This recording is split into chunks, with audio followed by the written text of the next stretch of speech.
मेरे को स्टेज पे बात करने से ज्यादा मजा आता है जब ऐसे इनफॉर्मल बैठे और गप मारे खूब।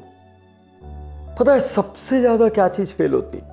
चाहे दुनिया का कोई भी देश हो, अमीर हो, गरीब हो, राजा हो, रंग हो, कम पढ़ा लिखा हो, ज्यादा पढ़ा लिखा हो, सबसे ज्यादा कोई चीज फेल होती है तो वह गोल। मुझे ना ये पूरे गोल्स बनाने का सिस्टम फॉल्टी लगता है। और आज अभी मैं जो आपको गोल बनाने का सिस्टम बताऊंगा, उसके बाद आपके गोल्स फेल होने का रेट बहुत कम हो जाएगा। और गोल्स फेल होने की सबसे बड़ी प्रॉब्लम क्या है?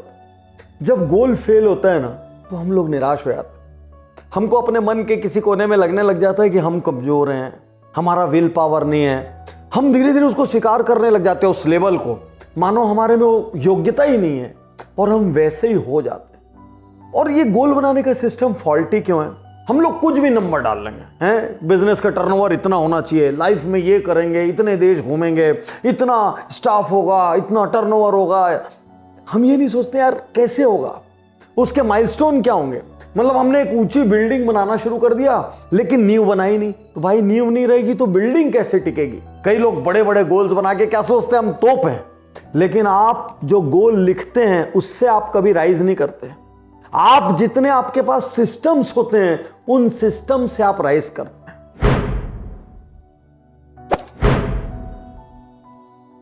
आपको 4 शब्द डिफाइन करने पड़ेंगे। 1, टास्क क्या होगा। 2, उसका डेट क्या होगा। 3, उसका टाइम क्या होगा। और 4, उसके साथ कोई इमोशन जोड़ दो। मैं आपको फिर से समझाता हूं। मैं 20 सितंबर से सुबह 6 बजे 1 घंटे की मॉर्निंग वॉक करूंगा। तो इसमें टास्क क्या हुआ? Morning walk. डेट क्या हुई? 20 सितंबर। टाइम क्या हुआ? सुबह 6 बजे। तो आपने गोल का इंटेंट अनाउंस कर दिया पूरी दुनिया को कि सुनो ये मेरा गोल है, ये तारीख है, ये टाइम है। और आप ये खुद को भी कहते हैं या आप दूसरों को भी कहते हैं, ये आप एक तरीके से अनाउंस कर देते हैं जिससे कि बार बार वो लोग आपको याद दिलाएं। और यदि इंडियन हो ना तो इसके साथ इमोशन जोड़ लो। जैसे इस गोल की जाके मंदिर में शपथ ले लो, मस्जिद, गिरजाघर, गुरुद्वारा जहां जाते हो उसमें शपथ ले लो। और नहीं तो मान लो अपनी मम्मी से बहुत प्यार करते हो तो अपनी मम्मी के पैर छू के, मम्मी मैं आपकी कसम खाता हूं, तो कम से कम नहीं करोगे तो मम्मी बोलेगी भाई मेरी कसम खाया है, कर ले। जिससे प्यार करते हो वो इमोशन डाल दो उसमें। तो आपने सबसे पहले क्या किया? गोल इंटेंट अनाउंस कर दिया पूरी दुनिया को, ये मेरा गोल है। क्योंकि गोल तब पूरा होगा भाई जब उसके नीचे हैबिट्स बनेंगी, उसके नीचे फ्रेमवर्क बनेगा। तो first step, am I clear? इसमें कोई कठिनाई है? तो आज तक क्या करते हो आप? गोल तो बताते हो लेकिन उसका डे अनाउंस नहीं करते, उसका टाइम अनाउंस नहीं करते और उसको किसी इमोशन से लिंक नहीं करते। इस वजह से आप फेल होते। हैबिट्स टेकिंग का क्या मतलब है? एक नई हैबिट को आप शुरू करते हैं, वो छूट जाती है। उसके लिए आप उसको कोई करंट हैबिट के साथ क्लब कर दीजिए। जैसे कैसे क्लब कर दीजिए कि मान लीजिए आपने सुबह की चाय पी और आपने एक हैबिट बना ली कि चाय खत्म होते साथ मैं 2 मिनट मेडिटेट करूं। अब चाय का कप रखा और उसी वक्त मेडिटेशन करने लग गए। अब आपने एक और हैबिट स्टैक कर दी उसके ऊपर। समझ लीजिए आप हैबिट की सीढ़ियां बना रहे हैं कि मैं चाय पीऊंगा, उसके बाद 1 मिनट मेडिटेट करूंगा और उसके बाद तुरंत एक टू डू लिस्ट बनाऊंगा उस दिन की। तो मान लीजिए आप प्रोडक्टिविटी कर रहे हैं या आप स्पिरिचुअल एक्सीलेंस कर रहे हैं, तो आपने चाय पी, उसके बाद आपने मेडिटेशन किया, उसके बाद आपने टू डू लिस्ट बनाई। तो 3 हैबिट आपने एक के बाद एक स्टैक कर दी। स्टैक करने से क्या होता है? आप भूलते नहीं। जैसे आप ब्रश करते हैं तो ब्रश करने के बाद कुल्ला करना वो स्टैग्ड है उसके साथ। एम आई राइट? जैसे आप ऑफिस के लिए निकलते हैं तो आप खाली शर्ट पहन के थोड़ी निकलते हैं। आप शर्ट पहनने के बाद पैंट पहनते, पैंट पहनने के बाद बेल्ट लगाते हैं, जूते मोजे पहनते, वो सब स्टैग्ड है। आप ऐसा थोड़ी करते कि सुबह शर्ट पहन लूंगा, शाम को पैंट पहन लूंगा, रात को बेल्ट लगा लूंगा। Habits are स्टैग्ड। लाइफ में जो भी चीज चाहिए उसके लिए आप हैबिट की स्टैकिंग कर दीजिए। जैसे रात को मैं घर पहुंचूंगा, मान लो आपको बच्चों को क्वालिटी टाइम देना है, आपका वर्क लाइफ बैलेंस बहुत बिगड़ा हुआ है, आपका गोल है मेरी जिंदगी में मुझे पीस चाहिए, मेरी फैमिली में मुझे क्वालिटी टाइम चाहिए, फाइन। अब आप क्या करेंगे? मैं जैसे ही रात का डिनर शुरू करूंगा फोन ऑफ कर दूंगा। आपकी पहली हैबिट हो गई डिनर, तो डिनर के जस्ट पहले आपको याद आ जाएगा हाँ भाई पहली बाइट लेने के पहले फोन ऑफ करना है। आपने फोन ऑफ कर दिया। डिनर करते वक्त मैं हमेशा बच्चों को साथ में बिठाऊंगा। और आपने उसी के साथ जोड़ दिया डिनर करके तुरंत हम लोग वॉक पे चले जाएंगे। तो आपने फोन ऑफ किया, आपका डिनर जुड़ा, बच्चों की कंपेनियनशिप जुड़ी और उसके साथ आप तुरंत वॉक पे चले गए। धीरे धीरे साइकिल आपके सबकॉन्शियस माइंड में सेट हो जाएगी। तो सेकंड चीज is habit stacking. Am I clear? मान लो आपकी टेबल पर खूब सारी चॉकलेट्स पड़ी रहे, चिप्स का पैकेट पड़ा रहे हैं, जंक फूड पड़ा रहे, तो आप अपनी टेबल पे जब भी बैठोगे तो क्या खाओगे? भाई एनवायरनमेंट आपका चॉकलेट का है, जंक फूड का है, चिप्स का, कोल्ड ड्रिंक की बोतल पड़ी है, तो आप वही खाओगे। चलिए एनवायरनमेंट बड़ा कर देते हैं। अब कल सुबह आपकी टेबल पे नींबू पानी रहेगा, आपकी टेबल पे कैरी का पानी रहेगा, आपकी टेबल पे थोड़े ड्राई फ्रूट्स पड़े रहेंगे, आपकी टेबल पे थोड़ा प्रोटीन के लिए चना पड़ा रहेगा। अब जब आपको खाने की इच्छा होगी तो आप क्या खाओगे? भाई दुनिया में 90% लोग आलसी हैं, उठ के जाके वो किचन तक चेंज नहीं करने वाले। और उस वक्त उनको कोई फ्री भी तो मिलना चाहिए आवाज देने के लिए, भाई बहन मम्मी कोई आवाज देने के लिए मिल ही नहीं रहा है, और आदमी आलसी उठ के जाएगा नहीं, वो धीरे से चना फाकेगा, धीरे से वो ड्राई फ्रूट फाकेगा। तो फाक तो वो तब भी रहा है, लेकिन अब उसने अपना एनवायरनमेंट चेंज कर दिया तो हेल्दी फाके। अरे मैं आपको एनवायरनमेंट की एक क्रांतिकारी चीज बताता हूं, हेल्थ पे ही चलते हैं। सबसे इजी, हर घर की समस्या है। आपको यदि हेल्थ की अवेयरनेस लानी है ना, आप अपने घर में वेट मशीन रख दो 4, एक वेट मशीन अपने बाथरूम में रख दो, एक वेट मशीन अपने ड्राइंग रूम या हॉल में रख दो, किचन के पास रख दो। जब भी आपको कहीं पे वो वेट मशीन रखी हुई दिखती है, क्या करते हो? सबसे पहले क्या करते हो?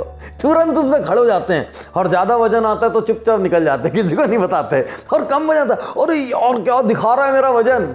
अब आपके घर में 4 तरफ वेट मशीन, अब रोज चढ़ रहे हो, अब आपका दिमाग खराब हो जाएगा, साला 1 किलो बढ़ गया, 2 किलो बढ़ गया। आपको वेट कंट्रोल करना है, आप देखो 4 वेट मशीन। आपने थोड़ा सा एनवायरनमेंट चेंज किया। आपके एनवायरनमेंट में ना आपके कुछ ऐसे दोस्त होने चाहिए, कुछ ऐसे एडवाइजर्स होने चाहिए, कुछ ऐसे कोचेज होने चाहिए जो आपके आसपास पॉजिटिव एनवायरनमेंट बना के रखें।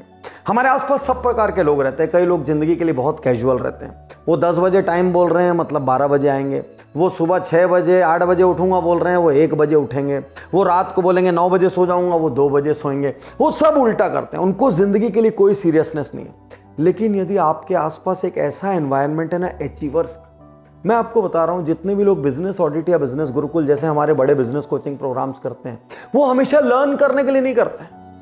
उनका एक और बहुत बड़ा कारण होता है एनवायरनमेंट क्रिएट करना। किसका एनवायरनमेंट? पॉजिटिव सोचने वालों का एनवायरनमेंट। आप जिन बड़े सपनों की बात अपने घर में नहीं कर सकते, जहां पे बचपन से आपके ऊपर गोल्स फेल होने के कारण फेलियर का लेवल लगा हुआ है, लोग आपके ऊपर हंसते हैं, आप ऐसी जगह आइए ना, आपका पूरा एनवायरनमेंट बदल जाएगा। क्योंकि यहां पर हर कोई दूसरे में आग लगा रहा है, हर कोई भाग रहा है, हर किसी को कुछ हासिल करना है। तो थोड़े समय के बाद आपको ऐसा लगता है यार मैं क्या कर रहा हूं, मैं क्या कर रहा हूं, मैं अकेला ऐसा बैठा हूं और ये सब भाग रहे हैं। आप या तो उस ग्रुप को छोड़ देंगे और या तो आप भागने लग जाएंगे। आप कितनी भी कोशिश कर लो एनवायरनमेंट से नहीं बच सकते। यदि एक कमरे में अगरबत्ती जल रही है, आप कितना ही अगरबत्ती की सुगंध से प्यार करो या नफरत, अगरबत्ती की सुगंध आपके अंदर जाएगी, क्योंकि सांस लेना मजबूरी है, और सांस लोगे तो वो सुगंध जाएगी। जब आप उस एनवायरनमेंट में बैठोगे, वहां सांस भी लोगे, तो उतने सारे लोगों की ऊर्जा, उनकी सोच, उनका गोल आपको हिला देगी। चलिए एक एग्जांपल और लेते हैं। आपका मोबाइल है, अब आपके मोबाइल में कोई फालतू गेम का ऐप ही नहीं है, आपने सब डिलीट मार दिया, अब है ही नहीं, तो अचानक ना आपको डाउनलोड करने में आलस आता है, आप बार बार डाउनलोड करना नहीं चाहते हैं। अच्छा वो तो छोड़ो, आपने यदि 10, 12, 15 ऐप जो बहुत टाइम वेस्टेज वाले ऐप हैं उनको हाइड करके रख दिया ना पीछे, तो पीछे में जाके सर्च में डाल के निकाल के लाना भी मुश्किल है, हर आदमी नहीं करता उसको, वो सामने दिखता रहेगा तो छिड़ा जाएगा। तो आज आपसे कहना चाहता हूं, यदि बड़े से बड़ा गोल पाना है तो पहले उसको पाने के लिए सिस्टम बनाइए। आपको इंग्लिश नहीं आती, आप एक काम करिए, 4 इंग्लिश दोस्त बोलने वाले दोस्तों का ग्रुप बनाइए और एक इंग्लिश कोचिंग क्लास शुरू कीजिए, और आप अपने घर में आप एक इंग्लिश न्यूज़पेपर बंधवाइए। अब आप देखिए आपने एनवायरनमेंट क्रिएट कर दिया। अब आप उसको हैबिट में बदल दीजिए कि मैं मॉर्निंग वॉक इन्हीं दोस्तों के साथ करूंगा जो इंग्लिश में बात करते हैं, और लौटने के बाद मैं जब चाय पीता रहूंगा उस वक्त मेरे हाथ में इंग्लिश वाला न्यूज़पेपर रहेगा। आपने हैबिट्स को स्टैक कर दिया। आपने एक अनाउंस कर दिया, इस तारीख को इतनी डेट इतने टाइम तक मैं जो है इंग्लिश सीख जाऊंगा, और आपने एक कोचिंग ज्वाइन कर ली, न्यूज़पेपर लगा लिया, वैसे दोस्त बना लिए, आपका इंटेंट हो गया, आपकी हैबिट हो गई और आपकी एनवायरनमेंट हो गया, तो खत्म हो गया मामला। आप सुनिए, आप गलती से भी ये मत बोलना मेरे से नहीं हो पाएगा, क्योंकि आप एक लेबल लगा लेंगे कि मैं नाकाबिल हूं। आप गलती से भी ये मत बोलना ये जो करते हैं कुछ खास है, भगवान ने किसी को खास नहीं बनाया, एक बराबर बनाया। 24 घंटे सबको एक बराबर टाइम दिया है। वो राजा को, रंग को, करोड़पति जिसका तुम जॉब कर रहे हो ना, उसके पास भी 24 घंटे। तुम जिसका जॉब करते हो उसकी हिस्ट्री पता है, कितनी गरीबी से बढ़ा है वो। यदि वो बढ़ सकता है तो तुम भी बढ़ सकते हो। लेकिन हम अपने ऊपर क्या लेवल लगा रहे हैं ये तय कर रहा है। अब जब अगली बार किसी प्रोग्राम में आओगे तब मेरे को बताना कि सर अब गोल कितना % सफल होते हैं। आज आपने क्या बोला, 15% गोल सफल होते हैं, तब आप मेरे को बोलोगे 15% गोल असफल होते हैं। चलिए डिस्पर्स। मैं तैयार